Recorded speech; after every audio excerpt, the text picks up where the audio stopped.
Snowden was accompanied by Sarah Harrison, the WikiLeaks journalist. In fact, when we had our little presentation that night, it was a small group of us. It was Snowden, Sarah Harrison, the attorney for Snowden was there with his translator, and he gave a lot lengthy speeches, and then it was us four.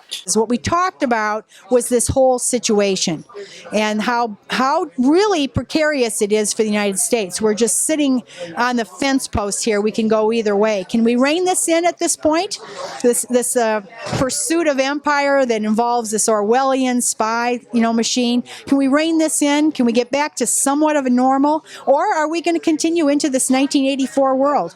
I mean, I don't think anybody knows right now. In fact, I was the first awardee back in 2003 of the Sam Adams Award. It was founded by Ray McGovern, whose colleague, CIA colleague, was Sam Adams, the CIA analyst that in the book, The War of Numbers, who found out that the generals were lying about the Vietnamese enemy troop strength. We were concerned in flying over and in coming back that they would maybe seize our laptops and or our telephones, because they have done that with others. At a border, you don't have an expectation of privacy, and they can seize everything. So none of us took laptops or telephones, which made it a little more difficult once we got there. Edward Snowden, by the way, within a day or two, Time Magazine will be coming out with its Person of the Year. And their sole criteria of Time Magazine is supposed to be newsworthiness, impact on the news. They gave awards to Hitler twice, Gaddafi once. I think there's all kinds of people that in the past, when they were adhering to their criteria of newsworthiness, they didn't care, good, bad, you don't have to be an angel, whatever. They did this. Snowden, there is no doubt that he has created the most news this year, and very, very important news. Chance of him getting it is pretty small. In fact, Barbara Walters wanted to give Snowden her award for ABC's most important Person of the Year, and she was told she couldn't. And she argued back, well, what if he gets Time Magazine and ABC doesn't give him the award? And they said, Time ain't giving him the award. We had a humanitarian human rights organization that had invited us, and they had a branch in New York City, but then their main organization was in Moscow, and they had invited us. It was a nice hotel, and we were only about 15 minutes from Red Square, but the traffic is real bad in Moscow. Cars are parked everywhere, and our cabs that took us back from Red Square was only a 15-minute walk, got lost.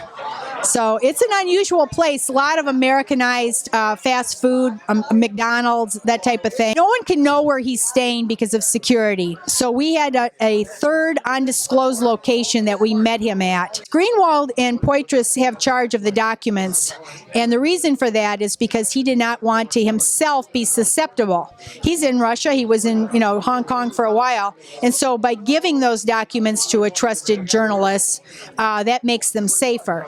And also, just from the standpoint of publishing, you wouldn't be able to do this any other way. So he no longer has that access himself to the documents. These secret programs in the NSA are completely unlawful. Snowden saw this. He realized that there was no way that this was going to change. There had been a lot of leaking about the programs before this.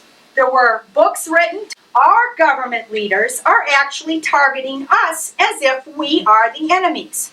If you're a journalist, you would not have an ability, unless you go through encryption like Glenn Greenwald, you would not have an ability to publish anything that would be honest or truthful.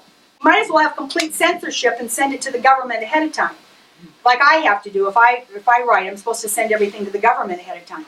And, Greenwald, by being a publisher of this information, the same as WikiLeaks was a publisher, they are now being considered as potentially as, enemy. Greenwald is afraid to come into the United States. He cannot get an official to tell him whether it's safe for him to even come in. And the whole point is to intimidate people to go along with this. Walk through the scanners nude, even though they don't work either. Go along with massive spying and collecting of information information on every individual, along with excessive government secrecy, where they can gin up wars, lie about wars, torture people, have black sites. It's all about this being normalized to the point where you get into your Winston in 1984. The only way we can get back the power of the people is for people to be brave right now. We've got to do stuff. We have got to take action ourselves, and we are right on the line of losing it if we don't fight back. Just as